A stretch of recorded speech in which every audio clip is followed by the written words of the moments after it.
Hey there, so before the kettle starts whistling and I have to go make my tea, if you were watching my last video and you looked really closely in the background there, you'll notice that I kind of hinted at what my next collection video was going to be. And look really closely. So here we go today. I'm going to give you some recommendations of Criterion sales going on right now. I got my entire Criterion collection taken out and we're going to look at them right after this.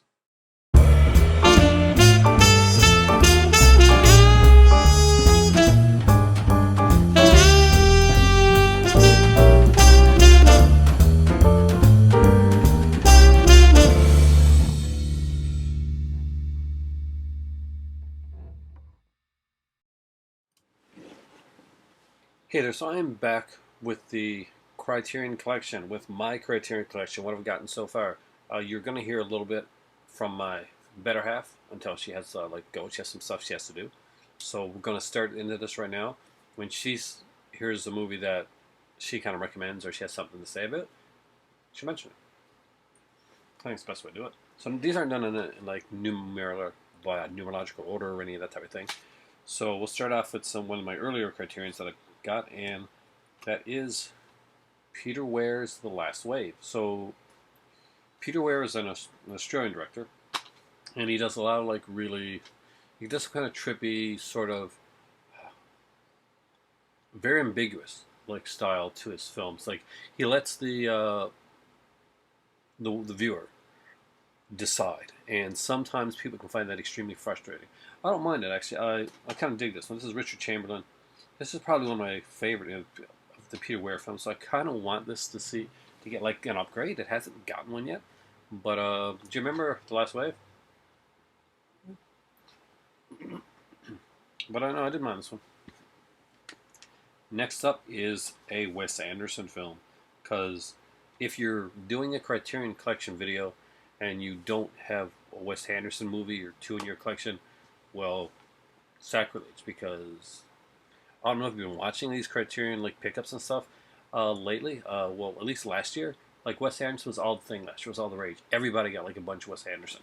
So I'm guessing now people will be getting something else, because last year, Wes Anderson seemed to be the one that they're getting a lot of, and I can see why. He's got entertaining films, and obviously I'm one of those people that got some. So, and I got Rushmore. I do. This is the original DVD edition, but I upgrade this one, down the road. I'd rather get stuff that I don't have. I have a lot of DVDs for Criterion, because when I started collecting a lot of this stuff, and I looked and I saw the features were the same, it was pretty much the same transfer, and I could get more by buying the DVD than the Blu-ray. So originally I bought a bunch of DVDs. I actually looked over there right now and I realized I got one there that is totally not a Criterion movie, that I have to move from that. But Rushmore, actually, this is a pretty good Wes Anderson one. This has your favorite, and it's got Bill Murray, Jason Schwartzman, Brian Cox is in this. Cool. I do actually kind of dig this movie, and it is one of the Wes Anderson ones that I can recommend. It's one of the ones that I kind of cut my teeth on with Wes Anderson. She nodded.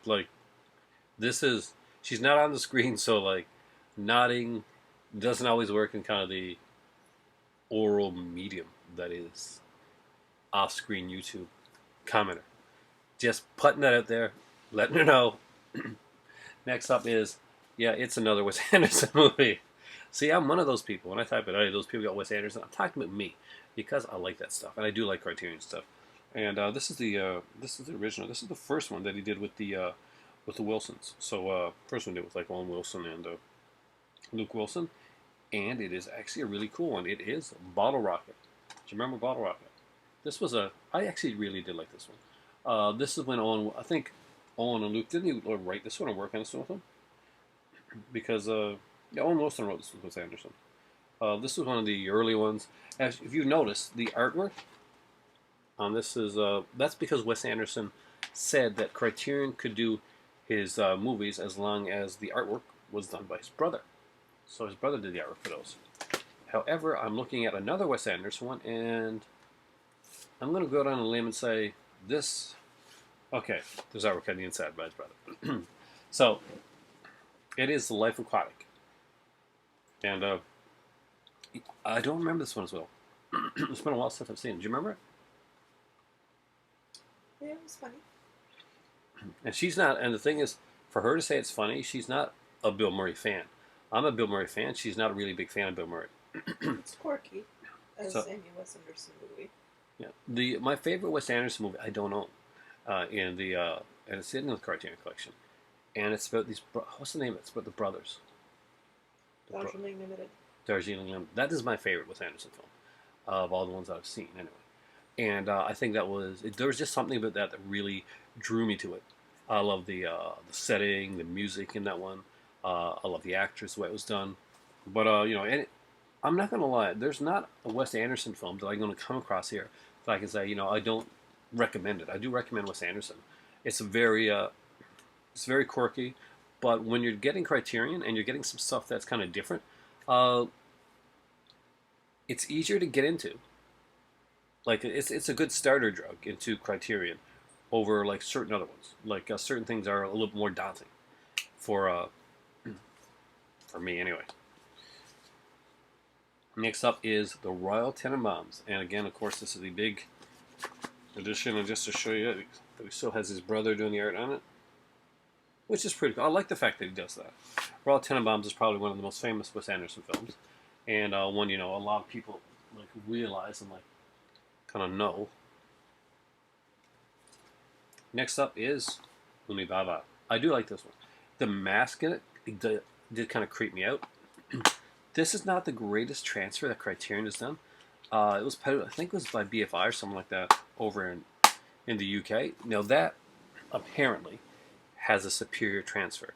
I'm not sure if they upgraded to Blu-ray on this one yet. If they haven't, they really should, because it needs a new transfer. But that being said, it's really great to have one of the early original Criterions. A lot of these here have things like booklets and stuff in them, and this is one of the early ones that doesn't have like this as big a booklet, but like there's the mask right there. See, come on, that is kind of creepy, right? You get it. You kind of get what I'm like.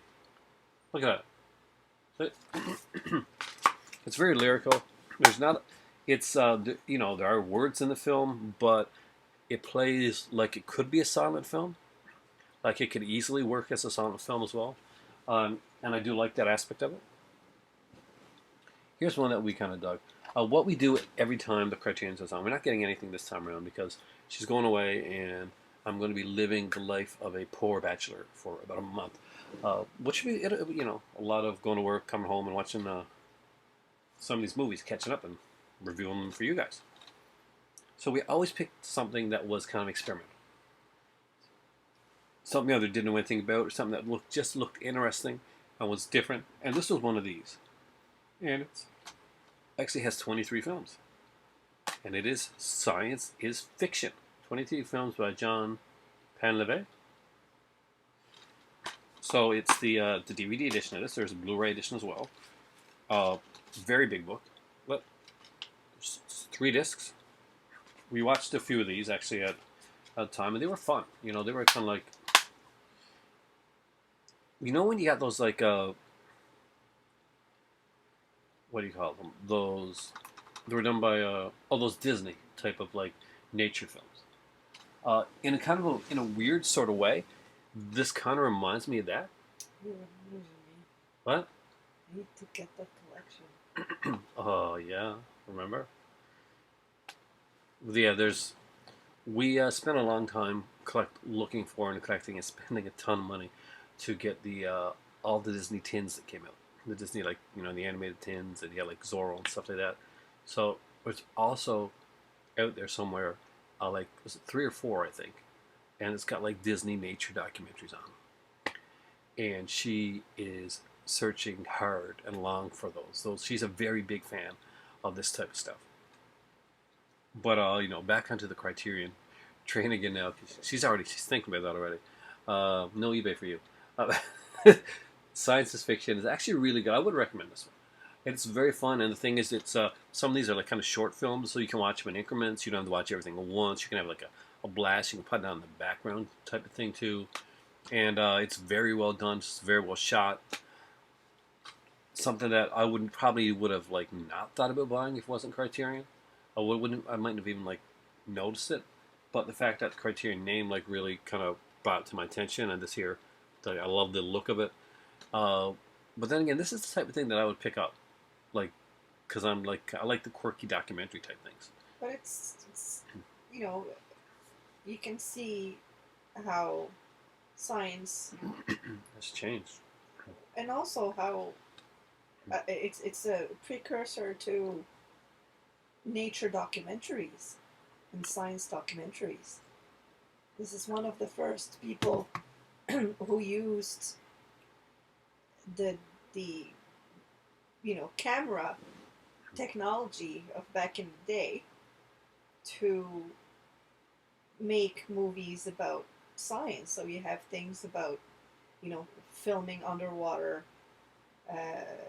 marine life. You have things under the microscope. You have so that's really really early on what we see today with Cousteau and well he's gone now, but what we saw in the 70s and 80s, the Cousteau I wonder if James stuff. Cameron like watched any of this stuff, because I don't know. It's he's just got a very big interesting. like And it's experimental too. Like we see that he was working with different styles, and none of them are the same. None of the many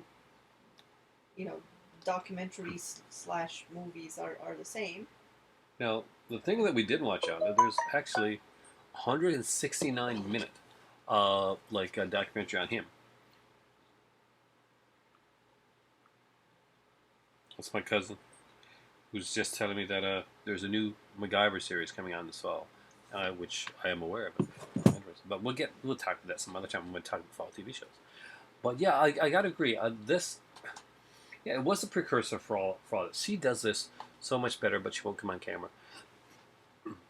That's why I love her so. This is a great one, and I do recommend this one. I strongly do recommend this one. You got all his like 23 films on here by him, and you got a documentary on him. 160. We got to watch that sometime. Sit down and watch the 160-minute documentary. So it's one of those where you get your snacks, that's for sure. But you have some fun that maybe take a break in between. Speaking of guys that were precursors to other, can't get any more than this one. French cinema, French New Wave cinema. It's kind of it's a big thing in this house. We do watch a lot of that type of stuff. We do like the 8.5 and all that stuff. I love 8.5. It's one of my favorite movies. I still got to get it. I don't own it. But the complete Jean Vigo, and this is really cool. So, well, with him, say the names because I'm not going to say them. I can see.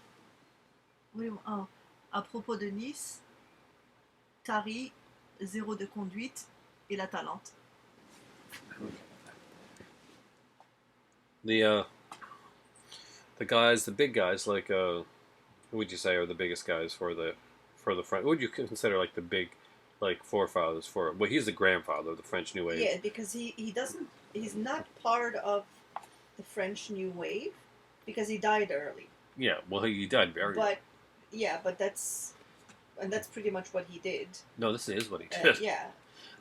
So he is considered again a precursor of the New Wave because the New Wave masters actually followed him. His work. Oh yeah, Truffaut was a huge fan. Yeah, to create the New Wave, the French New Wave. So you could consider him part of the New Wave, but technically. Well, they say he's the grandfather of it. Right? Yes. So, and there are some fantastic little ones. I watched on my own actually because you don't think you watched the Zero de Conduit. I hope I got that pronunciation fairly right. It runs about 44 minutes long. Pronounced it in a very French Canadian way. Did I really? Yeah, the conduit. But it is conduit. Yeah. Actually, a boot. But okay, but it's really cool, and it is what they say it is. Like movies that like if would not have came about if it wasn't for films like this. So it is a really good set. It's got like it got these short films out of. There's like one that's 23 minutes, one that's only 9 minutes. 44 minutes, and he only did one like full length feature film, which is 87 minutes long. I really kind of cool. So I highly do recommend that one. The next one, without a shadow of a doubt, we watched this one together. It is a beautiful, gorgeous film. I highly recommend it. If you don't have it, everybody should have this in their collection. It has a weird ass there's a feature. big '80s song that was just about this movie. Yeah, based by Billy Idol, actually. Yeah. Do you know what it is yet? Before I show, it's a big '80s song by Billy Idol. I'm from the '80s. I'm an '80s guy, and this is Eyes Without a Face. This is a really, really good movie. Is that French? Yeah, that's the chorus of it. Yeah. When he says "eyes without a face," there's in the background. There's someone who sings the title in French. That's someone actually that he knows or he was dating or something. Yeah, some model or something like that. But anyway, this is a really fantastic film. It's really well shot. It's very well paced. Yeah. The ending is kind of like it just ends there, and I kind of like that. I didn't know if I was going to like that, but I really do. I did like that. It's got the weirdest like featurette on it though. It's got a 1949 short documentary on the slaughterhouses of Paris. Not quite sure how that fits in with Eyes Without a Face, aside from the fact, well, the same director of the film directed that. It's the same director. So yeah, that's interesting. I guess I got to be honest. When I was young, I lived in Alberta for like a short period of time, and I did get to see the slaughterhouse thing. I have not brought myself to go and watch a documentary about a slaughterhouse. I'm not so much the me type of thing, but I did like the documentary on the Eyes to the Face. We did watch that, and it was a bit of a while since we've seen that one. It's one that I can revisit. I got to say, this is one that you will revisit. It's very haunting, very well done, very well acted. Next one I got is by Henri Georges Clouzot. There, that's my French Canadian way of saying it. Say it, French. Go ahead. Mm-hmm. Say his name. Henri Georges Clouzot. Okay, there. Say French. And it says Le Corbeau, right? Le Corbeau. So, in other words, the Raven is what it means. This is one that she found. This is way, way out of print. Up in Montreal at a store which has a bunch of stuff that I keep saying I'm going to order from, and I got this huge basket of stuff and a wish list and all that, and like with rare stuff and old Maya stuff and all stuff like that. But I haven't really gone out and done it yet. But I really, really should. We haven't watched this one yet since we got it, and we should. When you get back, we're definitely gonna watch this one. This is one I'm waiting for on her. But I get in like sort of like moods of like when I want to watch certain films. Le Corbeau, if I'm right, is about like kind of a poison pen person. Have you seen this one like before? Or? I think I did. I can't remember. Now I don't think I have actually. But apparently it's about like a French provincial town. I'm reading off of here. Where there's this mysterious writer that's sending poison pen letters to different people. And this is during the Nazi occupation time. So, actually, very interesting. He is a master of suspense, that's for sure. And we're going to see another one of his films here in a little bit. Are we? See, we got the Arrow, not the Arrow. We got the this edition of that Criterion edition. So the next one is I'm going to try and go for the name. You're going to tell me how close I get to this. And this is I really like this film. We watched this one. She said, let's watch this movie. It's kind of a French gangster movie. It's 108 minutes long. I was like, I'm not sure. But I really, really got into it and I really dug it. It's a true story, actually. And the actors are really good. Lino Ventura. Mostly based on facts. Yeah, well, yeah. And Jean-Paul Belmondo. But it's classe touriste. Huh? How's that? Say it. Go ahead. You want to. No, I don't. Yes, you do. Say it. What's the time? Classe touriste. See, I was very, very good. No, you did good, actually. But it is a really great film. These are only on DVD. They never like upgraded these to Blu-ray, which is okay because it's a really good transfer. There's some great stuff on here. There's some cool interviews. There's a decent booklet. I do recommend it. It's a very, very good film. Basically, it's about a gangster played by Lino Ventura. That's basically he's getting out a town. He's done. It's kind of his last job, really, and him and his wife and his kids are leaving. So there's kind of like this. He's leaving with this kind of with a partner, and he gets there, and there's a shootout with the police, and the kind of accidentally, well, not really accident. They kill his wife. They shoot his wife, and his partner, I think too. His partner dies too, right? And it's just him. So it's him and his kids. Now here's a guy that he's a tough. He's a heavy guy, and the wife has taken care of the kids and stuff like that, and he's done what he's needed to do to get by and to support his family. Now all of a sudden, there's this guy that just wants to get out of everything, like to finally get out of it, and he's left with the two kids. Uh, he's automatically got to deal with that. It doesn't deal with a lot, like it could deal with a lot of you could have went to like a different aspect of it, but what basically happens is he's hiding out. He reaches out to his friends in the, kind of in the underworld type of thing that he's worked with, and he's done a lot of stuff for before, and pretty much they turn their back on him, and they're not helping him. He finds out really quickly that they're not going to help him. He's got to do things on his own. He meets up with Jean-Paul Belmondo, very charismatic actor, French actor, and he's kind of like the young guy and like him like at an earlier charming age type of thing. It was a really well done film. I really do recommend this one. It stands, as you can tell, some of these here I'm just like kind of like lightly going over. And it's kind of like not really a prequel because I don't think they're that related, but it's a prequel of another famous movie with Belmondo, Which one? Pierrot le Fou. Really? Yeah.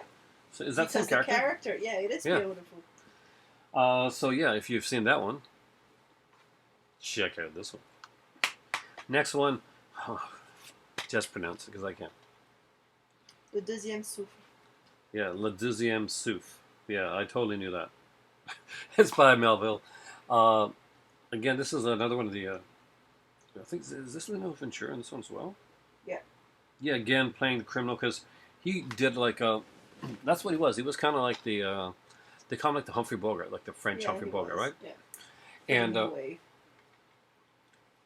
I don't. Did we watch this one yet? I don't think we watched this one yet. No, you didn't want to. It's not that I didn't want to. I have to be in the right mood for these things. But I know it's one that I do have to watch. I did like the first one. This one is like a longer one. One's 144 minutes long, so there's more of an investment. Sometimes I just want to watch an 80. Yeah. So look, for me, 88 to 95 minutes is kind of the sweet spot. I'm spoiled. I grew up in the 80s. I watch slasher films. No, I like other films. It's just that 144 minutes. That's. You can't actually wait 144 minutes. I can, of course I can. Look at all the movies I watch. Hey, No, we don't. look. What about that Nightmare on Elm Street documentary? What about that Friday the 13th? Crystal Lake Memories. We watched that. It was like Not all of it. I have in one sitting, more than once. It's like 5 hours long. Yeah. I'm if I'm really into something at the time, but I got to be in the right mood. I mean, make him look bad on the channel. Oh my God, I'm losing my voice. I'll be right back. So after clearing my throat, because I've been doing some videos, so you guys saw my Arrow videos, please watch those. I did 3 of them. Next up is another long film that I have seen.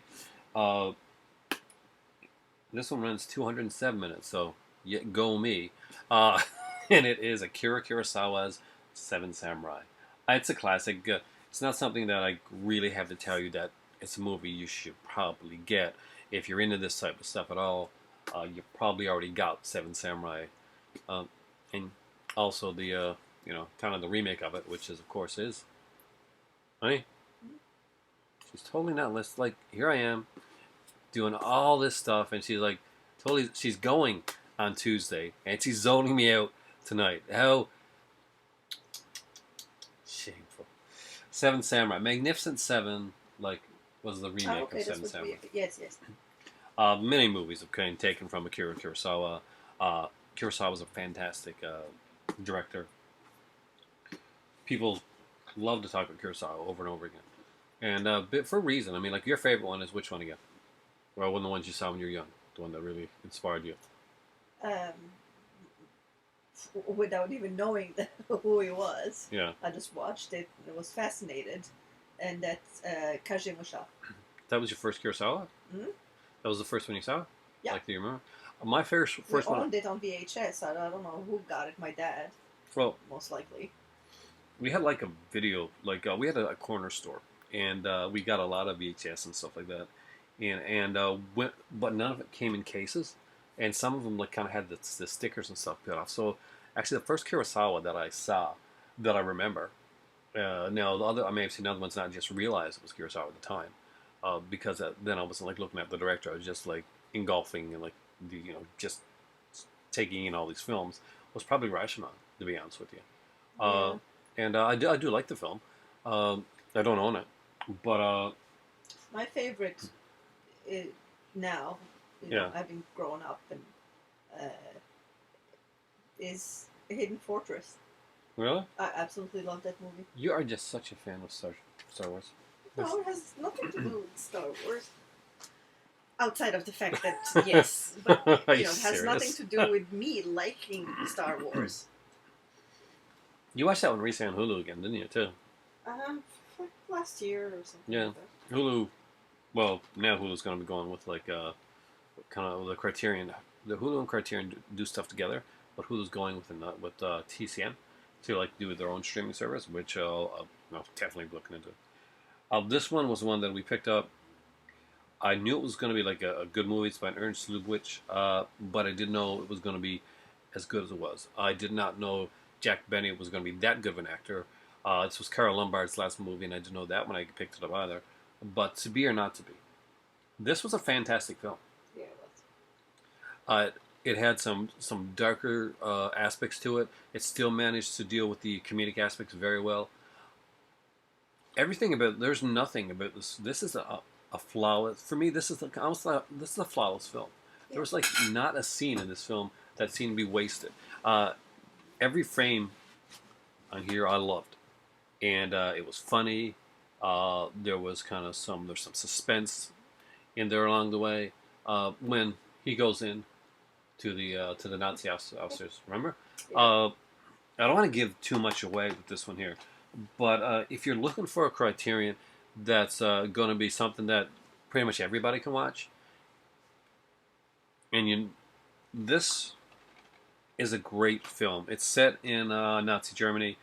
Basically, Jack Benny plays this kind of obnoxious actor, and he's work. Carol Lombard is his wife, but she's having an affair, and they go into I think it's Warsaw. Is it Warsaw, right? In the film, because like Nazi occupied, occupied. It should say on the back of this here somewhere, I guess. Yeah, it's in Poland. It's Warsaw, yeah. And they become basically caught up in this kind of like this spy plot. It is a fantastic film. I knew this was going to be a good film, but I didn't think I was going to get as drawn into the film as I did. And I'm not going to lie, I really got drawn into this film. I really do. This is one I It's the strongly. pace. How, You yeah. know, it's the pace of the movie is great. For a comedy, the pace is just exactly where it should be. Yeah, it's pitch perfect. Yeah. And it does go into like certain things. It is funny, but there are certain things that are that's still they're darker things, and Yeah, but they play it well. which makes a great comedy because you need to have Yeah. a balance. But it is Oh, the balance it is a comedy. This is the thing. The balance is perfect on this. Jack Benny is extremely funny. Jack Benny is one of those guys that I found through like radio. I'm not that old, but they have like the Sirius as this kind of a radio channel that does like classic radio shows, and I listen to that a lot. And the Jack Benny show is one of my favorites on there actually. One of the first that I picked up from Criterion, and this wasn't because this was before I got into the whole Criterion thing, and I found it with Criterion sale and all that. It was just I was in a Fred's Records, which is a record shop here, the only real record shop here, to be honest with you, as far as I know, and they've got like a movie section. So I was there one day, and I had traded in some stuff that I didn't want anymore. And back in the days when like you could trade in stuff like really easily, because there was like blockbusters around and all this stuff. And I found this movie here that I'd seen when I was like a kid, and I knew the name Robert Baker. Of course, he did a lot of stuff with Hammer and all that stuff. But Titanic. I'm gonna put this in. James Cameron's Titanic is not one of my favorite films. I mean, Kate Winslet's cute, but I just kept. I was watching the movie and it was really long. I think part of the reason I don't like Titanic so much is because I lived in a smaller town and my theater was taken over for an entire year. You never see this happen now, but my theater had like a whole year, and there was always lines outside. They were showing Titanic. That's all they showed for a year at the theater. Uh, Now theater's closed down now. What a shocker! But yeah, they showed Titanic for a year and did great box office with it. Obviously, they showed it for an entire year, but so many films passed by, and I got like a bitterness towards Titanic because of that. So when I finally saw it, and I didn't go to the, I like, did I go to the theater and see that? I think I did. Like, but I was like not really watching, and I was kind of like, oh, this is long. Yeah, this is long. Uh, she's like nodding her head. And this is like, get out of there. Sink that damn ship. And, we got there and like, I was like, I like Billy Zane. He's the most likable actor in this film. And you should not like the bad guy more than you like the lead actor. And I know Leonardo DiCaprio is a fantastic actor and he's a very beloved actor right now. I did not love Leonardo DiCaprio when Titanic was coming out. I liked the guy that played his friend. He, he was really good. Billy Zane, I really liked. But DiCaprio was just, I'm sorry guys, it was such a like, I just couldn't get into his character. I couldn't get into I didn't buy their love story that happened like all of a sudden. And, paint me like you paint those other girls. I wanted him to go up and like take a paintbrush and just like paint her, like literally. But I got that later. I watched it in a Pam Anderson movie, so why not? Anyway, it is Night to Remember. This is a really good, and for me, this is the best version of Titanic out there. It is a haunting film. It's not a short film either. This one does run at 123 minutes, which obviously shorter than James Cameron's Titanic, because you know what? You can make the story of the Titanic in 2 hours and make it interesting without overbloating it. Some great actors in this, but what's really, really cool about this one here are the features that suck you in. And I'm serious. So there's a 60-minute feature called The Making of a Night to Remember. There's an archival interview with Titanic survivor Eva Hart. There's a Swedish film, which is a half-hour documentary on Titanic survivors. Now, this is the one. I'm sure that sometime, somewhere along the way, Michael Bay watched this documentary and thought, I have a fantastic idea for a for a movie, and you'll understand when I say what it is. And it's the iceberg that sank the Titanic, a 50-minute BBC documentary, kind of from the iceberg's point of view. So, yeah, Pearl Harbor, guys, Pearl Harbor, but much better. This is actually a really cool documentary on there. It's a very good film. Have you seen The Night to Remember? Remember it? That's when there's like when they're doing the song on the boat. It's chilling. It really is. And maybe it's the black and white adds like kind of a creepy aspect to it. But there really is, and it is a really I like Titanic. I like dramas like that. If you I don't like Titanic, I like not Jane Cameron. I like A Night to Remember. So it is one that if you're interested in that subject matter, there are some great features on it. And but remember, you got to like the drama stuff for that. Next up is one I think we can all agree on is a fantastic film, and it is Diabolique. This this is a good one. We actually sat down, and I think for about like half hour, so after this movie's over, and we talked about the ending and what we thought, because people just assume it's pretty cut and dry with the ending of the film. And I don't want to go into spoiler territory here because this is a fantastic film. It was remade. The remake wasn't as good.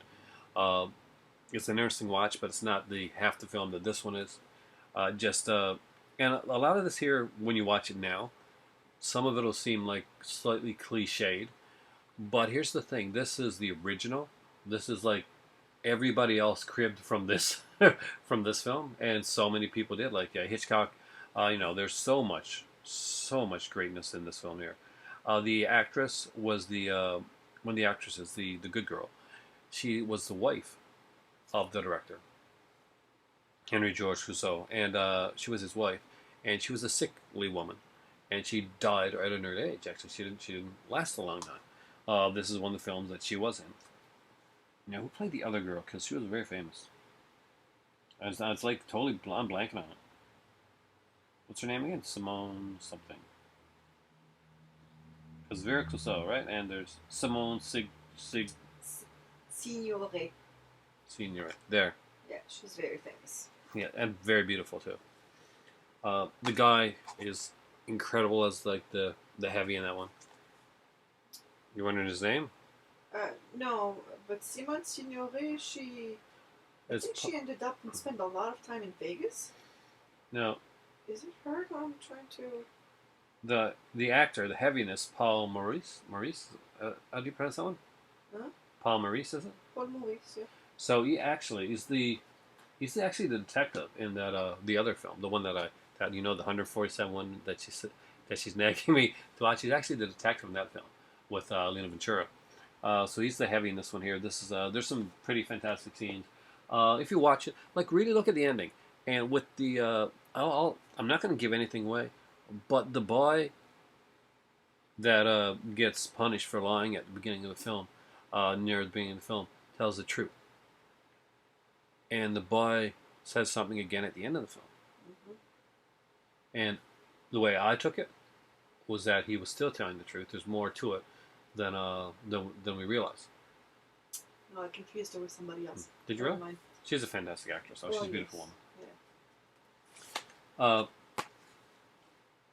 39 Steps. Anything that's Hitchcock, if you don't have the Hitchcock movies that were put out by Criterion, get them.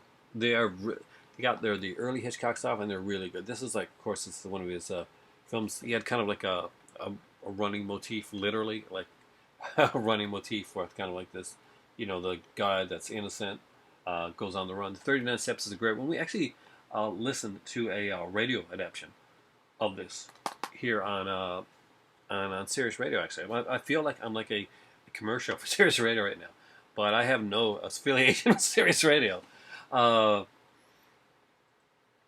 figure I got to put that out there because there's that whole gambling scandal going on, with on YouTube right now. Craziness. But 39 Steps is a fantastic film. What are the 39 Steps? Watch the movie and sort of find out. It's really a MacGuffin, really. It's just a way to get the story going. It is. There's always a MacGuffin. I'm not going to say what it is. But for the girl, the lead girl, I like her. Like Madeleine Carroll, like Robert Downey is a very charming actor. I guess, but the way that it's done, she's supposed to be kind of a bitch, and she is. I mean, I understand that, but he literally, usually in these movies, the guy comes in and the girl kind of helps him out and stuff. No, not this girl. No, not at all. She rats him out almost right away, and she continues to want to, even when things look overwhelmingly like, hey, this guy's telling the truth. She still doesn't get it. And I was so frustrated, but she does such a good job turning it around. It's all the Hitchcocks are good, but I'll tell you which one's the best. We'll get to that one. Next up is one that I bought at a dollar store. This is one I found at a dollar store. Brand new at a dollar store. No kidding. And that is Chasing Amy. Again, I don't think I have to say a lot about Chasing Amy. It's a fantastic Kevin Smith film. It really is. It's about a guy that falls in love with a girl that, I guess is bisexual, but I guess identifies most as lesbian. And she kind of falls in love with him back, but there's issues, and he's a cartoonist. It's just a really good film. I can't say a lot of it, something like that. Chasing Amy's more newer, and when you're talking about the classics and stuff, you get into, and this Criterion film Uh, so Kicking and Screaming by Noah Baumbach. I haven't watched it in a while. I did like it when I originally saw it, and I remember thinking that when I was watching this, when I was watching when I picked up the case, that I really liked the fact of like the writing on it. And for the life of me now, I can't remember why. I thought it was really clever, but I remember I'd seen the film recently, and I looked at the writing on it and said, "Hey, that's kind of a clever way to do the cover." So if you remember, put it in the comment section down below because it's blanking on me right now. Next one's a bit of a it's it's a good film. It's a very British film, and it's a darker film, and it's Tunes of Glory. I actually bought this one for 50 cents at a what was it, like a SPCA store, right? I couldn't believe I found Criterion for 50 cents. But this is an early one. Um, yeah, fantastic actress in this one too. We got John Mills, and I think it's got Alec Guinness, right? Yeah. I watched this one. I'm not sure if you watched this one with me or not. Were you there when I watched there when I watched this one? Basically, there's an officer and he's in charge, and another officer comes in, kind of takes over, but the men and the don't really accept him at first, and the officer that was in charge before really doesn't want to let go of being of being there and being in charge. So what happens is there's a bit of a struggle, and there's a bit of a class struggle here as well, because British films really are heavily into like this kind of the whole class system, because that is a big thing in over there. Like the class system is a huge thing, and if you didn't think the class system was a huge thing before, Brexit is going to totally remind you the class system is a huge thing over in Britain. Uh, my British friends and compatriots can let me know more on if I'm right or not. But that's kind of what I see as an outsider looking in. Next up is one I don't like. I'm not gonna lie. Did you like this one? I think I bought it for like $5 at a Walmart. It was in like the $5 bin. I was like, sure, for $5 I'll pick it up. It's a Criterion. Where do you get Criterions for $5? You get them for 50 cents. It's SPCA apparently. But yeah, Curious Case of Benjamin Button. A lot of people love this movie. I'm not a lot of people. I'm me, and I was not a big fan of this film. I guess it's technically well done. The way that he ages kind of like backwards. That's very good. And you think that's something I am a kind of a sci-fi fan too. So you think that would be something that would kind of interest me, but it didn't. It didn't hook me. The characters never really got me. What was it? Did you? Okay, so what did? To me, this is. It should have stayed a story that you read. I didn't see the interest to adapt it into A film. to the screen. Do you think Brad Pitt was the right choice? I I don't guess as think good as anybody. it does not matter who it is at all. It's just a weird story that is more interesting to read Yeah, there's some things. than it would be to actually see it. I think it takes some, and I'm not arguing, book versus movie thing because they're both good mediums, but this particular story, I don't think they picked the right one to put on On screen. screen. I really, and that's And there's what nothing bothers me with it. Yeah, well, for me, I Plus, can't I don't fault really it. care about. Yeah, I can't fault it as like there's good actors in it. There's good cinematography in the film. I'm not can't There's good special effects. Can't fault any of that. It just did not hold my interest. See, I would see it. I would read it. I would read it as a graphic novel. I would, like it's. I don't think the TV or movie theater is the right medium for this story, and that's the only thing that bothered me in it.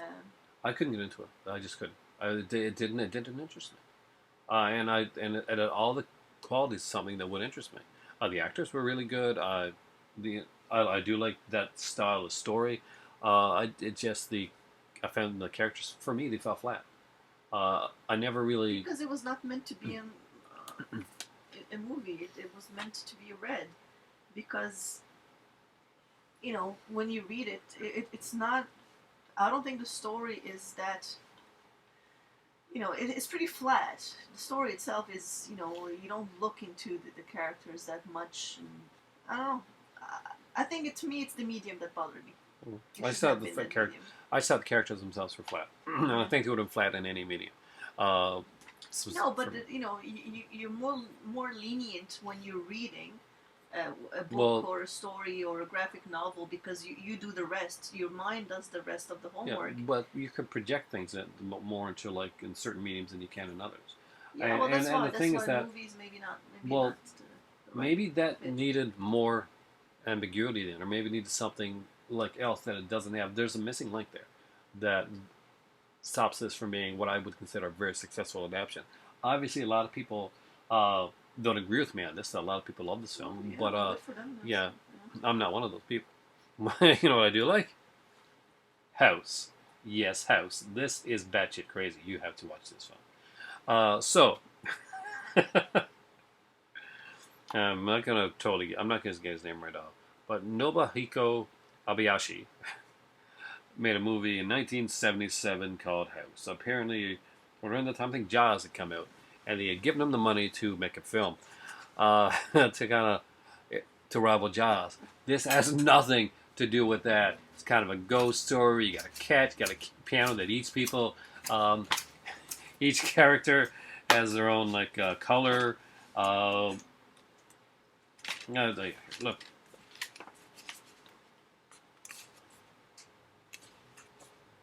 it's a beautiful film.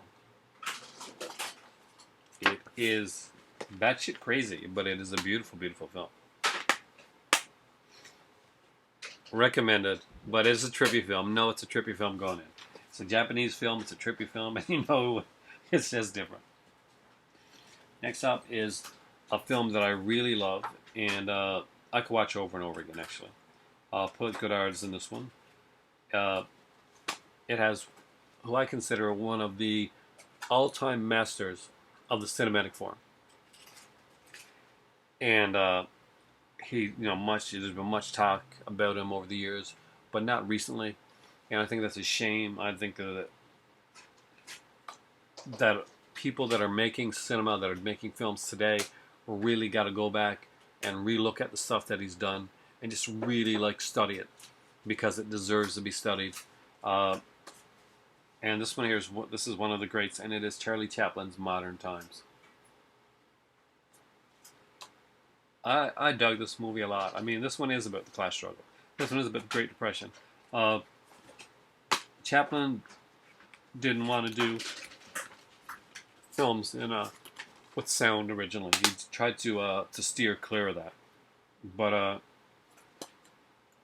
Chaplin was very very outspoken for a silent actor. He actually was very outspoken on things that he felt passionate about, and it got him in trouble with the really insane like an American those guys, the American Act guys. Oh man, but just fantastic stuff. He actually takes this kind of into sound. There's like a kind of a song. You got to see it in here. And Modern Times is a classic. All the Charlie Chaplins there.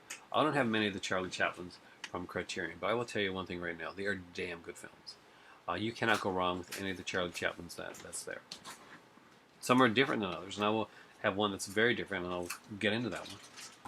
Next up is a Kubrick film, and one that Christopher Nolan, generously lifted from for The Dark Knight, and that is The Killing. Just see that picture with the guy with the clown mask on thing? Well, yeah, this is a fantastic film. Uh, I don't think you watched this one with me. I don't know if you've seen this one, but you really should. It is kind of a noir type of film. We've got a fantastic cast. We've got Sterling Hayden here, Elijah Cook Jr. Of course, most people remember Elijah Cook Jr. for many movies, but I think of some Maltese Falcon and stuff like that. That he was in. Was it Maltese Falcon? Or was it the original one, the one that was done with Ricardo Cortez? I think it was Ricardo Cortez one, because wasn't it? Because I think Peter Lorre did that same role. I'm not sure. I'd have to look back. Like I'm the guy that got Stanley Kramer and Elia Kazan mixed up in my last video. So don't.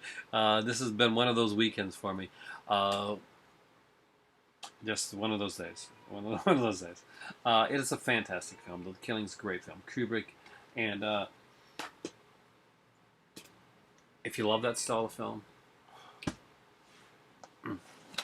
some people don't like this director for a specific reason, and I get that. The director has made peace with the girl, and there's been a book written on it. They've had correspondence. Uh, he apologized profusely. She forgave him, tried to get him back into help him get back into the country. Uh, Here's the thing: the movie's Rosemary's Baby, and it's Roman Polanski, who is the favorite director of Martin Scorsese. Found that out from your sister. Now, this is a fantastic film. So, one night, Roman Polanski made the stupid mistake of getting drunk and getting a girl drunk that was underage. There was sexy time. Well, we'll go with that. It was illegal sexy time. So, not good. Bad Roman Polanski. Never good. If that was my daughter, kick his ass. But here's the thing. He went and gave himself up. This isn't like the Jeepers Creepers thing where the guy was like a serial offender. Roman Polanski, as far as I know, and as far as everything that's come out, that was it. This was the one time that he made this mistake that we know of, and everything else backs it up that this was like the one-time occurrence.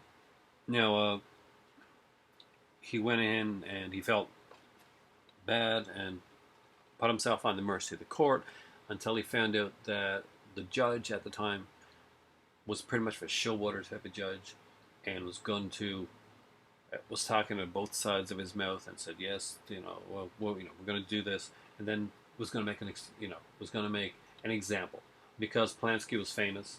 He was going to make a big example of Roman Polanski. Either way, it wasn't. It's never right, and I'm not going to sit here and say, well, what he did was right. It wasn't right. Definitely wasn't right. But I do like Polanski's film work, and I can separate the man from the artwork in this case. And people say, why can't I when it comes to other films? Why come I don't have how come I'm not going by the Scream Factory Jeepers Creepers films? Because when I watch those films, I feel dirty a little bit because I can see that the guy Victor Salva has never gotten over what he did, and he's not cured. You watch his films and see the stuff and the innuendo that's in them. It's very disturbing. As a father, it's very disturbing. Watching a Polanski film, I don't see that. There's no time when I'm looking at a Polanski film, I'm saying, here's a serial offender, here's a guy that's going to, I know, that he made a mistake. And definitely, for him was an unforgivable mistake. And he's definitely paid his time. He's lived in exile for it. You don't think so? Making money and being very rich. Yes. But, he did. I'd like to live in exile just like he did. Okay, come on. No, but he does have, you do like Polanski? Do you like his films? Some of his films, not all of his films, for sure.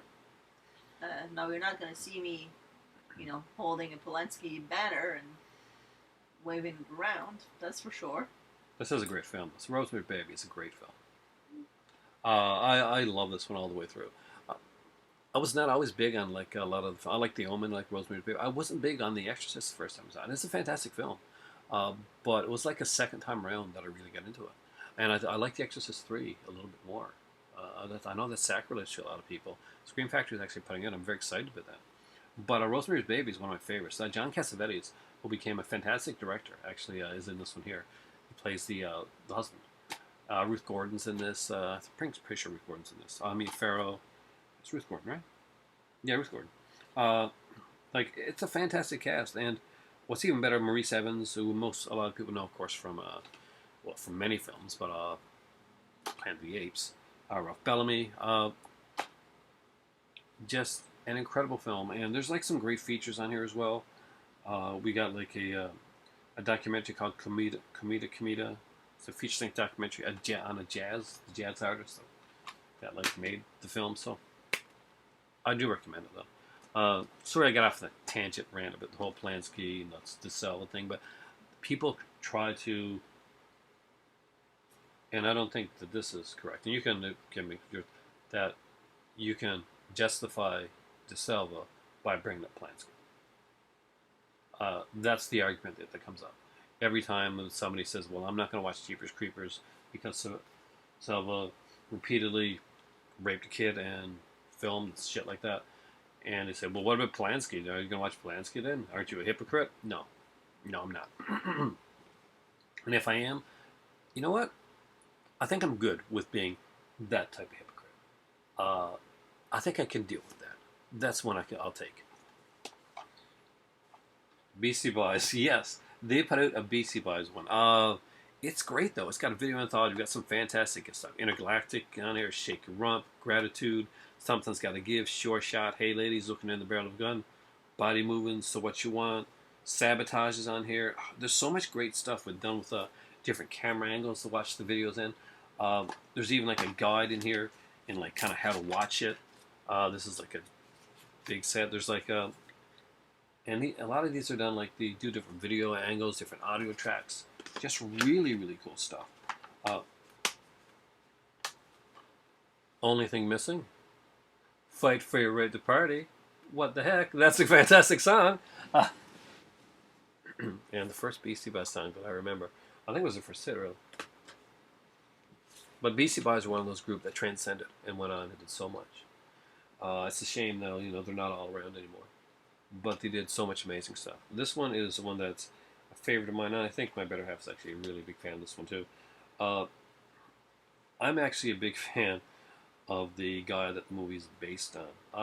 When I went into journalism, because like I mentioned on it here many times, I was going to go into acting, and I ended up doing journalism. My journalistic career was based on, what was going to be based on two people, Gary Trudeau and Hunter S. Thompson. Those were my idols when it came to this stuff. And I loved Hunter S. Thompson. He was batshit crazy. The character in Doonesbury, Duke, is pretty much that is Hunter S. Thompson. That's who that character is based off of. And if you haven't read Doonesbury, really you should. But it is Fear and Loathing in Las Vegas. What do you think of this film? Amazing. What a wacky mind trip of a film. Johnny Depp plays Hunter S. Thompson. This one here. Yeah. Benicio del Toro is in this one, I think, too. I'm trying to remember who's in the film now. There's a lot. I mean, I love the way this is done. I love the look of it. I thought that this was kind of cut off, like I'd gotten but that's the way that it's done. As far as from what I've heard, this is the way that they did it. I love this movie. And it's the best movie depicting people taking acid.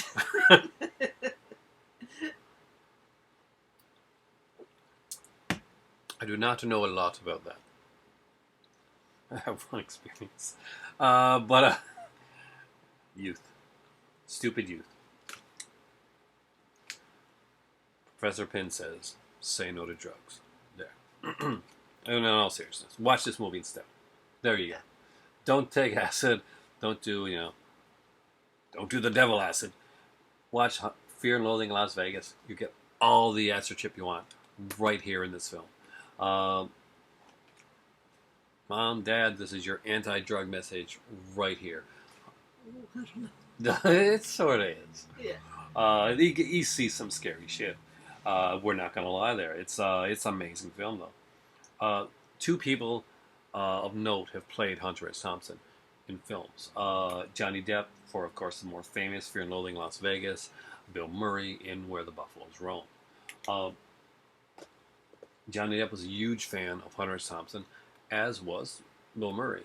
Bill Murray actually didn't I don't think took salary for Where the Buffaloes Roam, just to get the movie made. Hunter S. Thompson is a journalist, or was a journalist. He was a gonzo journalist, and you'll often hear me say when I come on here, I'm not scripted. There's not a lot of whole editing thing. I'm doing things gonzo. So when I say that, a lot of times that's just a throwback to my idol, which is Hunter S. Thompson. I'm like, I'm doing it all crazy and stuff. Check it out, see it. It's a really, really good film, and it's not for everybody, but I really enjoyed it. Um, Not crazy, you know.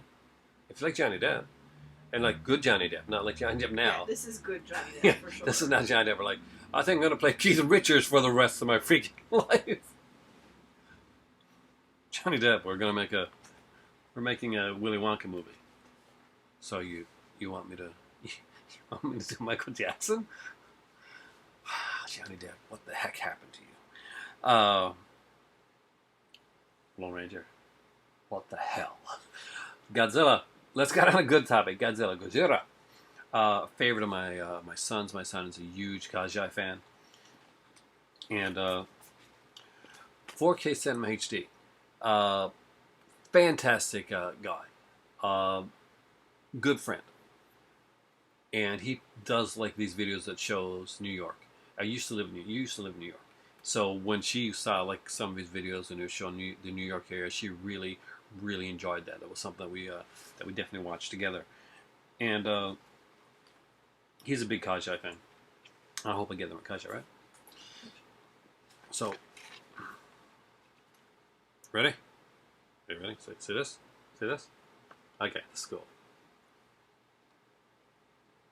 Isn't that awesome? Come on, isn't it?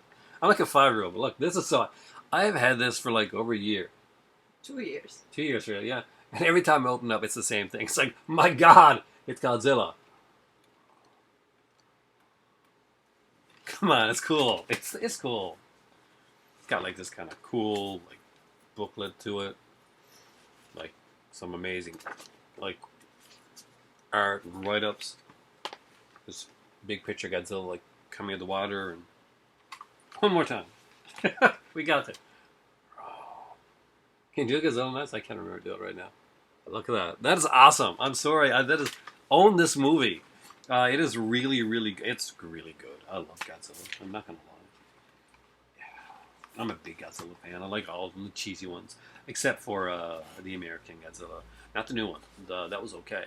But the old one, the Roland Emmerich.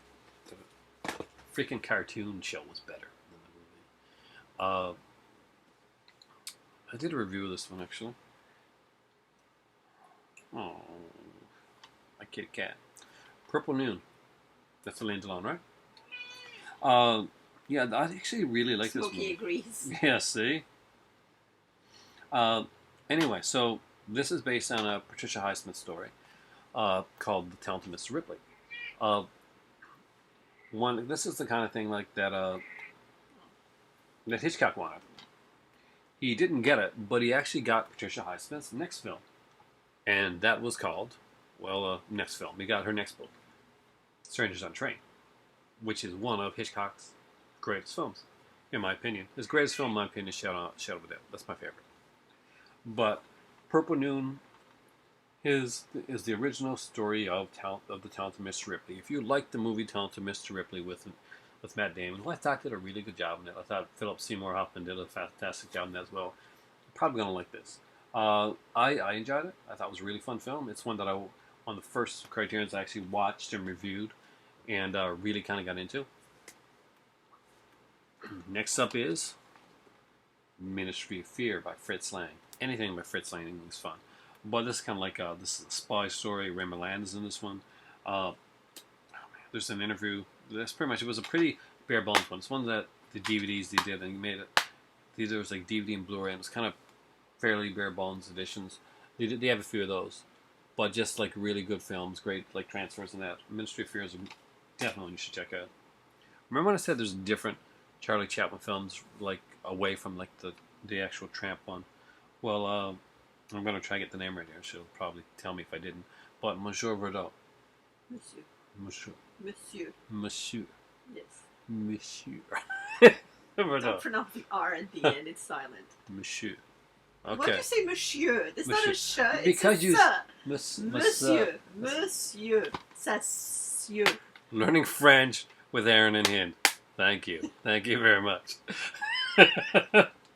Anyway, This is a very different Charlie Chaplin film. So know when what this one is. It's a very black comedy. He's not playing the tramp in this one.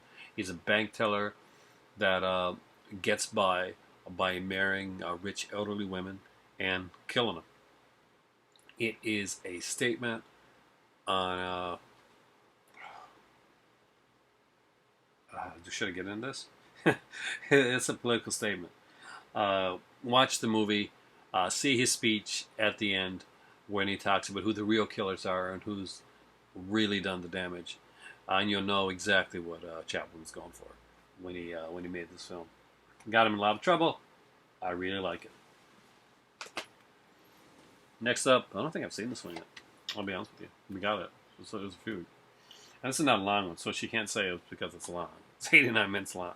So it's in that sweet spot of movie time that I like. But it's Gate of Hell. It's one that we picked up a while back with a few. Actually, I think on eBay type thing. It was one of those. And, gorgeous little film. Have you seen Gate of Hell? I think I have. I'm pretty sure I have. But honestly, I'm not going to BS you and talk about this film, but how fantastic it is when I don't remember. I bought this one, blind buy, Criterion. I'll watch it one of these days. When I'm in the mood for watching this type of film again to kind of get back into it. But I don't remember it. Next up is one of my favorite Criterion films of all time. One of the best releases I think they ever put out. I wouldn't go that far. For me it is. No, there's no doubt about it. Like maybe for you, but for me this was one of my. We watched this one. When you talk about a piece of cinema that there's not a frame wasted, that is a perfect comedy. This is a perfect comedy, and that is Harold Lloyd's Safety Last. The really cool thing about this is like most people remember this image, and this movie probably could have got by on that set piece. And a lot of films, especially nowadays, that's what they do. They'll get by on a certain set piece or a certain like scene, and they'll like pad around it. But here's the thing: with Safety Last, getting to it builds to this. It builds to this crescendo, and it does it so ingeniously and so effortlessly. It just gets there. It's nothing is forced. Like this here could have been like a forced scene or like kind of just they're seeing, but no, it actually makes perfect sense in what's going on in this film and what's going on in this guy's life. Nothing is wasted. 73 minutes of film, no filler, just a great film. And Harold Lloyd is a consummate professional that doesn't get enough credit. The second disc on here is a 108-minute documentary on Harold Lloyd, and I really, this is one that I always recommend to people. Safety Last is a fantastic film. You will watch and you'll watch it over again. It's not a one-watch film. Definitely not. When it came time for Criterion to choose number 666 in their films, there were a few movies you could have went with, and there's a few movies that people kind of wondered that they'd go with. They went with this fantastic, very haunting film. Set back in like Spanish Civil War times. That is Del Toro's The Devil's Backbone. This creeped me out when I first saw this, actually. The imagery in this film is pretty freaking haunting. You've seen the Devil's Backbone, right? You've never seen Devil's Backbone, ever? You gotta watch this one. It is a scarier film. I did, well, it creeped me out. And That's why I want to watch it. that's a bit of a murder mystery, a bit of a ghost story. You'll like it. It's not gonna be like jump out you, creep it. It's a different type. It's a Del Toro film. Think like The Orphanage, for instance, stuff like that. Did you see The Orphanage? You really should. It's a fantastic film. Yeah, it is. I really like Del I'm Toro's not work. watching a movie called The Orphanage. I don't What? want sad stuff. Ghost story. Do you know what a ghost story is? These. It's not like none of this is like. Well, he died laughing, Jim, and that's why it's haunting us now. That's why I don't watch it. I'm not saying that it's not. There's a reason why I don't watch it. No, you guys, yeah, especially if you're a horror fan, you're like, this is very atmospheric. It doesn't move at a fast pace like Crimson Peak. You should, your sister told you to see Crimson Peak. Remember? Here's the thing. I will tell her to see something like it's horror, or kind of like horror aspects to it, and she'll be like, "No, there's no way. I'm not going to theater to watch this." Cabin in the Woods was one, and I kind of wanted to see it, and she was like, "No, we're not going to see Cabin in the Woods." So we're driving through one, and she's like, so he's like, "Hey, let's go to the movie theater." Like, well, what do you want to see? Well, my sister said Cabin in the Woods is really good. I'm like, "Oh, really now?" No, it's because my sister and I have a code, and that code is that she knows what movies I can and cannot watch, and I ask her, plain and simple, is this a Hind movie?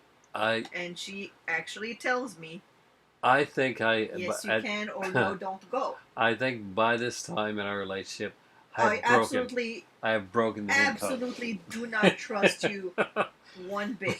I will never go see a movie because you actually told me to go see it. Oh, wow, you don't trust my taste in movies? Absolutely not. Well, that hurts, actually. Why? How many times have you made me see crap? But it's fun crap. Our That's what I did. first movie was crap. No, was it really? Which one did we watch first? Oh, yeah, it was. WrestleManiac. It was pretty bad. But I hadn't seen it either. That's the thing. I didn't know it was going to have that much sex in it. It was really awkward because this was not a dating type of thing. We had just were getting to know each other. We're friends. So watching WrestleManiac, have you ever seen the movie where they're going to a Mexican village, like a deserted village, and they're shooting what looks to be an adult film? Yeah. But no. The thing is that you can't trust my... Really? What have we been watching? What is the crap we've been seeing for the past few days? We watched The Naked City. Besides that, and Naked City I picked. Yeah, I know. I bought The Naked City. You just picked it. What else did we watch? We watched some pretty cool stuff here. We watched Sister Ursula. Oh, that was so fun. Oh, that was so bad. But that's the thing. You got to know the difference between what Criterion stuff is, like watching The Devil's Backbone, which is it's a fantastic atmospheric horror film, and watching a Friday the 13th film like Friday the 13th Part 5, directed by Danny Steinman. I'll stick to my sister's opinion. Thank you very much.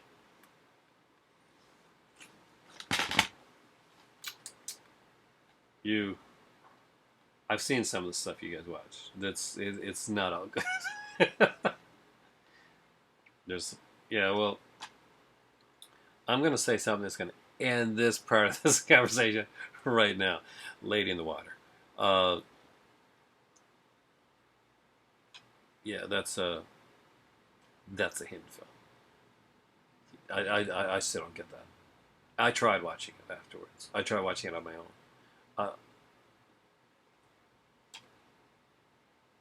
What? I don't. That's the thing. That's why there's movies for everybody's taste. And this one is for mine. And she should watch. Tell her she should watch it, guys. Seconds by John Frankenheimer. Rock Hudson does an amazing job in this film. Basically, this is very much like a Twilight Zone type of thing, where you got a guy that's an old man, and he becomes like he gets to become like younger again. He gets to become Rock Hudson of all people. But where are you headed? Bed. Oh, we're not finished yet. Well, I am. Well, Seconds is a fantastic Frankenheimer film, so I'm going to say goodnight to my better half, and I'll be right back to finish half the video with you. Alright, so she is going to sleep. She was actually passing out there for most of the video, so she's kind of grumpy at the end. I'm not going to lie. Lacking my... I'm a little hurt, a little offended, not going to lie. Actually, not really. But I do like some crazy ass movies. Look, I'm looking at the room up there, and I got like some cool, different stuff. But I know my films, so here we go. Don't Look Now is a great film by Julie Christie and Donald Sutherland. When you're looking at a movie that will show you editing it's kind of at its best, really. Nicholas Rogue did a fantastic film here. It's very tightly edited, very well done.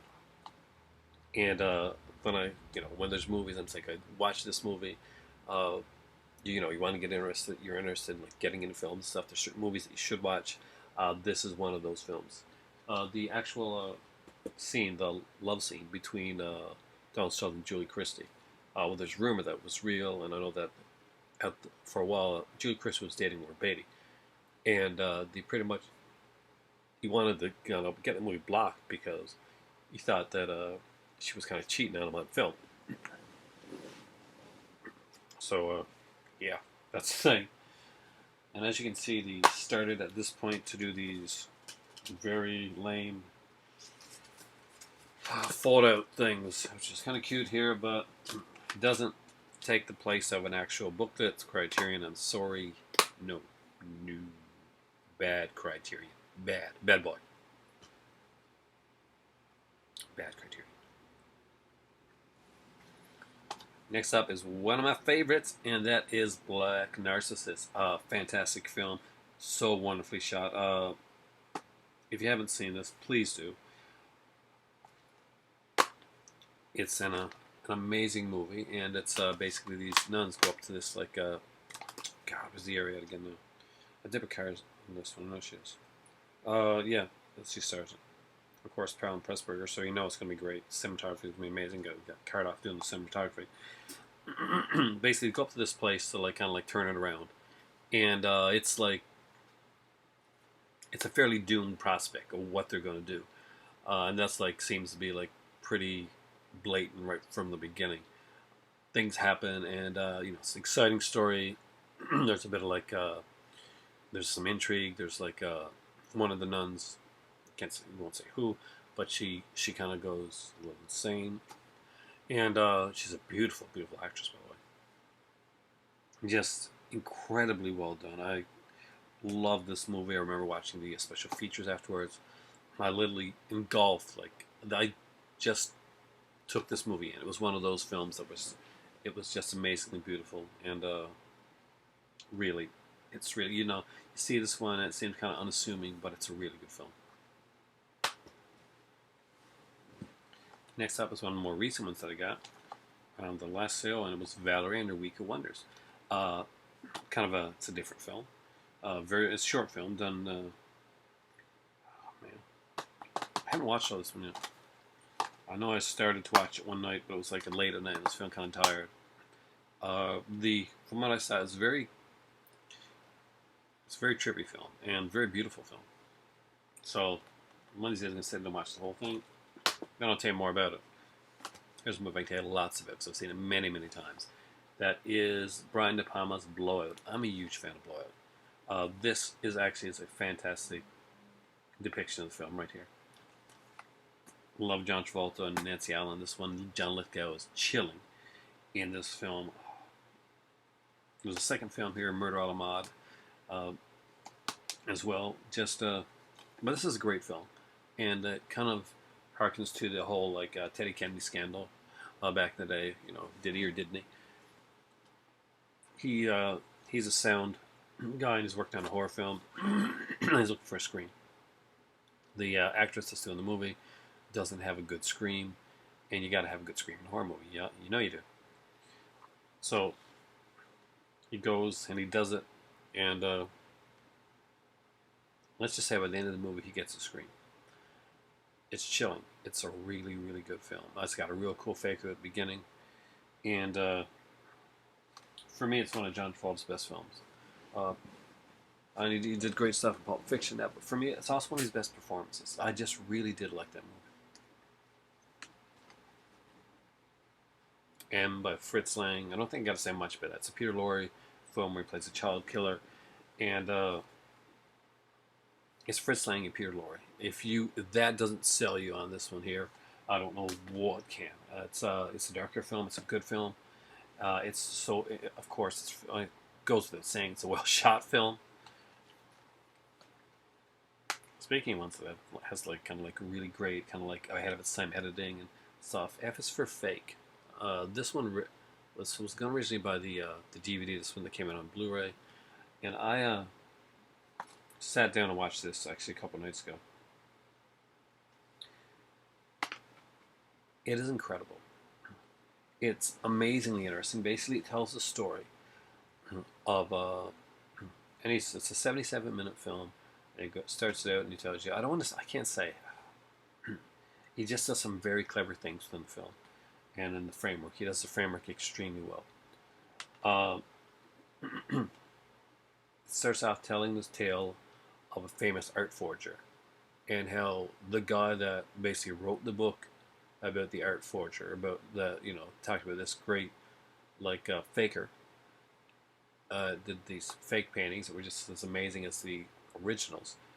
He got embroiled in a scandal himself where he faked something, a book from of Howard Hughes' story that Howard Hughes didn't tell him, and he wrote this huge book. Howard Hughes kind of a memoir that that was complete BS. He never met Howard Hughes. The twists and turns in the story and the way that it's done, it's very documentary type of thing, was fantastic. It was an amazing film, and there's not it doesn't bore you. It keeps going. Now the movie only runs about 88 minutes long, but it runs the perfect length. See, the sweet spot again. Oh, there's a ton of features on here. We got an episode of the talk show Tomorrow from 1975, Orson Welles' one-man band, a documentary from 1995 about Orson Welles' unfinished films, his projects that he did that they didn't finish. Almost True, the Noble Art Forger, 15-minute documentary from 1977 about art forger Elmer de Hore. Watch it. This is a really good one. This was one that was on that always was in my cart for when during the Barnes and Noble sales and never made it. Each time it would just be the 11th one. I say, okay, this is my top 10, and this will be number 11, and would always get knocked out. So the very last Criterion I bought was F is for Fake, and we sat down the other night and we watched it, and really, really enjoyed it. We both just just love this film. Along the same time that I bought that one, I also picked up one other one. It's kind of a screwball comedy. A really good screwball comedy too, and has a great documentary on it, Frank Capra, and that is It Happened One Night. A big fan of this film. Clark Gable, Claudette Colbert. I might actually watch one of the documentaries on this next. I'm kind of feeling for it a bit. You get in those moods when you want to watch something, and you want to watch a documentary or something like that. But anyway, It Happened One Night is a fantastic film. Certain movies, when you can say the title and say, this is a good movie, and that pretty much encapsulates what you want to say. Next up is a fantastic Alfred Hitchcock film called The Lady Vanishes. I really did like this one here. There's actually a second film on here because there's two characters, kind of like comedic characters. They got their own film, and that's called Crook's Tour. And basically, Charles and Caldecott, they're kind of real big, into I think it's cricket or something like that. And they have kind of their secondary characters, but they get their own movie. I was really surprised me. But they are interesting characters. It's a very fun film. It's Hitchcock, and it's Hitchcock at what I consider some of the best stuff he's done, his early stuff. Next up is a favorite of mine, my father's favorite movie of all time. The only movie ever directed by Charles Laughton, a fantastic actor and obviously an amazing director, Night of the Hunter. Every movie collection should have a Night of the Hunter in it. Aura Mitchum does an amazing job. Shelley Winters is in this. She's fantastic in it as well. He is chilling in this film, and the way this is done, the way that it's shot, the shadows. It's one of those movie villains that sticks with you. It's we've seen it parodied and ripped off so many times since. And of course, there was an actual, I think it was TV movie, Richard Chamberlain, that played the character in Night of the Hunter. You can correct me if I'm wrong. I think it was Richard Chamberlain. I might be wrong. But Again, a fantastic film. The great second disc has like a 2.5 hour long documentary. So that's the type of documentary I can watch all day long. Those type of things. I love those. Next up is Foreign Correspondent, another really good Hitchcock film. I love the Hitchcock ones. I mean, there's not one Hitchcock one that I got from here that I haven't found that's been pretty amazing. Like not just like the features, like the whole thing. And you can't talk about them too much. I want to say things with the Hitchcock ones, but I don't want to like say something like, "Oh, damn it, I just spoiled something for somebody." Because there's always somebody that I think of these and it's like, okay, they're classic films, but there's always another generation that haven't that may not have seen it, and you don't want to spoil that for them, especially when it's such classic films. Next up is a meal by Elio Petre, and that is Investigation of a Citizen Above Suspicion. In a way, it's pretty much the closest thing to Giallo that so far that they've done with. It's not a Giallo like in the sense of you're going to think, but it's closer to that uh, than uh, than many of the stuff that they did with it. There's a great documentary on here with Elio Petre, but the filmmaker himself, and his career. So I kind of want to watch that. I'm getting all these like cool documentaries and stuff that I'm seeing here that like I really got to watch. Apparently, I got to play my Star Wars game now too. Ace in the Hole. Kirk Douglas. The Billy Wilder film was this follow up to Sunset Boulevard, and it may have gotten like a little lost after such a the big thing that was Sunset Boulevard. But I really do love this film. Uh, Again, it does deal with like kind of the darker side of humanity. It deals with journalism. So for many reasons, there's a personal like aspect of this film that I really really dig. And Ace Knoll.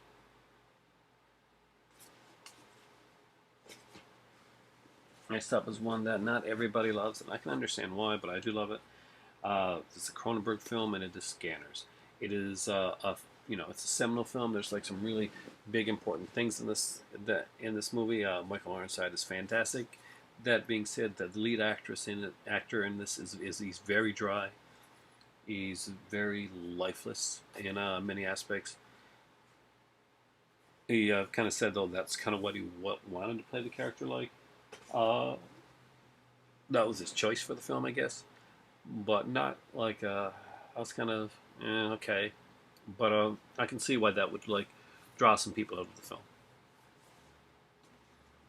Get these two for after. The first Wes Anderson movie that I got on Blu-ray was the Fantastic Mr. Fox. One for the kiddies too. I do like Fantastic Mr. Fox. George Clooney does a great job voicing the Fantastic Mr. Fox, and a very very good film. In my I think it was my second contest that I did on here, because every once in a while when I get like up to so many viewers, I do a contest. I did a Criterion contest, and I wanted to pick like what I considered just an amazing Criterion film, something that hopefully the person when they saw it would get like just a complete package. It would be like something that would be it's incredible, and it was actually. It is Jean-Luc Godard's Breathless. Redone later on with Richard Gere. But this is Jean-Paul Belmondo and Jean Seberg. And it's just a great film. That's really all I can say about it. It's a fantastic film. It's stuck with me. There's an 80-minute documentary on here as well. There's a short film on here. It's a packed one. There's like a great booklet in here. There's a Blu-ray 2 DVD set. Breathless. It's one of those that I do think belongs in a collection. I'm getting to the point right now where I'm like, okay, I've said enough about all these things. Let's not draw it out. The Man Who Knew Too Much, for me, is the best of the Hitchcocks that came out for Criterion, including the out-of-print ones and the in-print ones. Man Who Knew Too Much is so well done. There is a more Hollywoodized version that Hitchcock would do later on, which I'm not gonna lie, I did like it as a kid, but when I see them back to back, it is disappointing to see the new one when it's compared to this one. This is a fantastic film. It is way ahead of its time.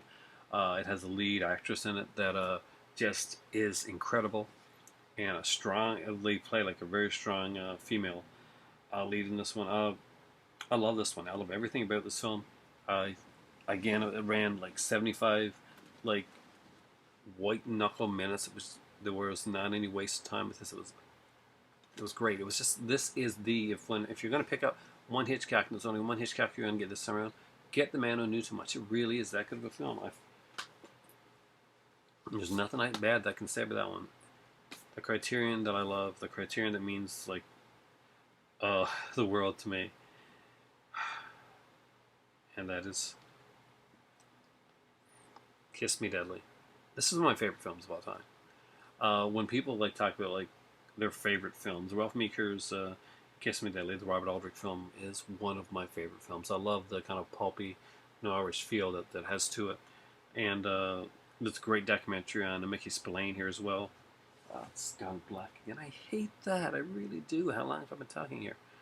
But pick it up if you haven't got it in your Criterion collection. You really should. Everybody that I've told to get this have said you're right. This is a fantastic film. I'm so glad I got it. It's that good. Next up is another it's a Burt Lancaster film. Remember all the Burt Lancaster films during the Arrow one? So this one is actually out with Arrow as well. So you can pick and choose which one you want in that. This one I just got. This wasn't out with Arrow when I picked it up. And that is A Sweet Smell of Success. It's got Burt Lancaster and Tony Curtis. Great film. I think it's is it Tony Curtis who plays or is it Burt Lancaster? No, Burt Lancaster plays J.J. Hunsaker. So in a way, the character is kind of modeled after the very vicious Hedda Hopper, the gossip columnist back in the day. So just a great film. When you think of like movies and like how much words and dialogue matter in films, The Sweet Smell of Success is a movie where where words and dialogue really, really take center stage. This may seem slightly familiar to you, and it is Videodrome. Like I said, I'm a huge fan of David Cronenberg, and I did really like Videodrome. I love the Arrow edition. I think it's a more definitive edition of the it's more. Well, they're both impressive. The Arrow version looks extremely impressive. This is a very cool one. I love the way that's done like this. That's pretty cool. If you're a fan of Videodrome and you got the Arrow edition, you won't miss anything out by picking up this one too. Have them together, have the very complete edition of Videodrome. If you're a fan of the film, now if you're just a casual fan, pick up the Criterion and pick up the Arrow. Either one's good. But for me, I'm a really big fan of Cronenberg's stuff like that, and that was a film that like kind of tripped me out when I was a kid that I really dug. So yeah, I do recommend it. One that was given to me by a good friend of mine, and that is Mulholland Drive. I recently had a conversation about this one here, and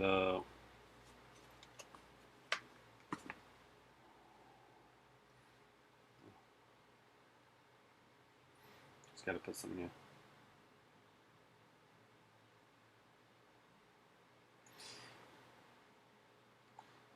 I apologize, but my better half just texted me a good night message, and I wanted to text her back once before she went to sleep. So I gotta be the sweet guy.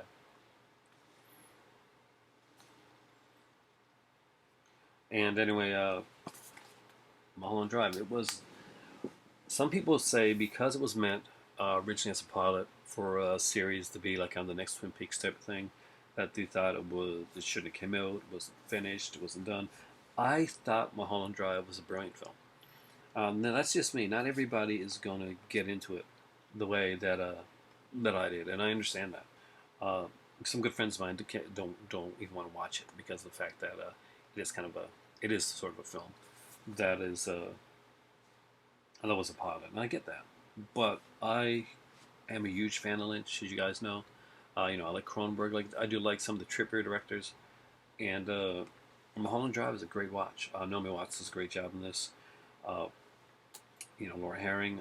Just, I wish this would have been a series. I really do.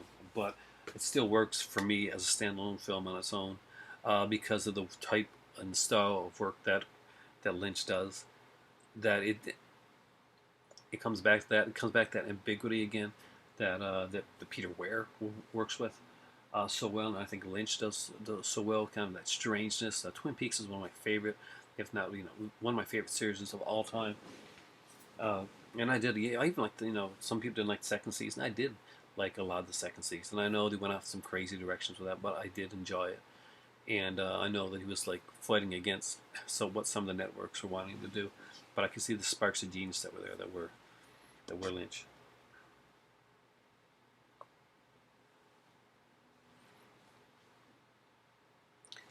Amarcord by Federico Fellini. Everybody's got their favorite Fellini film if they're Fellini fans. This is mine. This one in an 8.5, I guess. But why this one? I love coming of age films. I really do. I think that this is a beautiful addition of it too. Uh, the artwork here is something to be admired. But the film itself, it's just got such quirky, cool characters, and I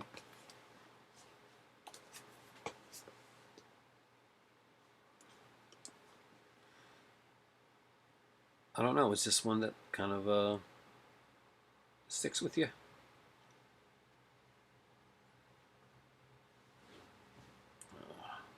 Trying to get this over here. Next up is a much more accessible film than like something like Amarcord probably for many people, and that is Dazed and Confused.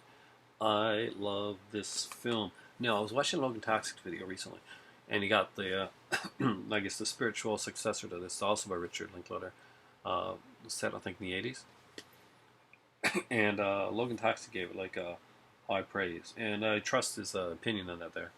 So I am going to check out the new Linklater film. I'm kind of hoping that I'm not sure. I don't think it was done on Criterion, but hopefully it'll come out there. But Days Confused is a great addition. Really good film, and one that I plan to rewatch again very soon. Actually, next up is hello, you guys. Red River. I really love these editions because not only is Red River fantastic Howard Hawks Western, but it actually comes with a book as well. And I love something actually comes with a full book, Blazing Guns and Show Some Trail. Uh, just look this. I mean, like this is not like a. It's an actual book. It's a novel. So you get the best of both worlds when it comes to this. You get like a stacked like Blu-ray DVD edition with like a ton of features, some great stuff on here, and has some Lux Radio adaptations as well. Next up is another one with a. It's great to have the book because it is based on the literary source, and that one is Picnic at Hanging Rock. There we go with Peter Weir again, a Australian director that's very vague, but the book itself is very vague. It's not. Everything is not like they were pissed off. There's one of the producers was watching one of the studio guys was watching this movie, and he got to the ending of Picnic at Hanging Rock, and he like threw his copy. He was really angry that it ended the way that it did. But like after looking into the book itself, and I couldn't find the book in print anywhere, so it's kind of cool to actually own it. The book deals with a lot of vagueness as well. It doesn't like kind of like put it out there for you. Note to viewers, but cough. Okay. Of all the box sets that I've gotten from, I'll leave these two for last. There's the Pierre Rateau, a French actor that was very in love with with the Charles Chaplin like style type thing. He did like a very kind of like a physical comedy. So think like Charlie Chaplin, Jacques Tati, Jerry Lewis, very much along that style. He's very good. Series of his films there, and I love them all. This one is really cool. I love these films. Amazed he actually got put up by Criterion. You know, there's like some Boris Karloff films in here, a couple like oh man, we got Boris Karloff film, we got Christopher Lee film, got a couple like sci-fi films, Monsters and Madmen. This is actually a very underrated set. Uh, a few features on it, but what I really love is the artwork on these things here. Look at that, Atomic Submarine, First Man in Space, Quarters of Blood, my favorite movie in the set, Haunted Strangler. My dad had like the actually original edition of Haunted Strangler that came out. It's just like a no features one that came out originally, and we watched it, sat down, and I really loved the film. One of the big ones, I guess the biggest Criterion set that's out there, until something else bigger comes out, is the Zadiichi collection, and it's the Blind Swordsman. So it's very beautiful, fantastic. There's a ton of features in that. Ton of what's really cool is I really like the they did like a one where they did all the films, and the different artists were used to like represent like each film. And let's see how many films are there in the set. Well, Zadiichi and Desperation is number 24. Was that the last one? I think it was. Yep, it's 25. It's 25 films. Zadiichi's Conspiracy. Again, like there are some like fantastic illustrations, like going all through here. Some great stuff. This is the Blu-ray DVDs edition. I think they're putting in just the Blu-ray edition as well. You guys can let me know if I'm correct on that one. And last but not least is my favorite set that they put out. Yeah, even above Zadiichi for me is this one, the Jacques Demy set. I love me some French films, and Jacques Demy is like a guy that loved early Hollywood. He loved the film noirs, he loved the musicals, he loved that aspect, the colors, just the way that it was done. And he just really did some amazing stuff. Donkey Skin, Podan is a fantastic film. Umbrellas of Cherbourg is another great one. Young Girls of Rochefort is my favorite. There's still three that I have not watched yet. Lola, Bay of Angels, and Un Chambre en Ville. I'm going to assume that's for this. So there we go, guys. The very end of my Criterions.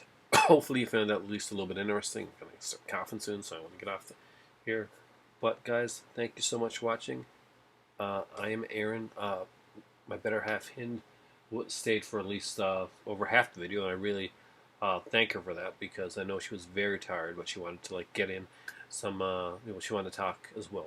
I asked her to talk because I love when she comes on and actually shows like her opinion of this stuff here. I always learn some stuff. I'm not gonna lie, I really do. She's fantastic. So thank you guys for watching. For me right now, guys, it's that time again. Yeah, it's time for tea.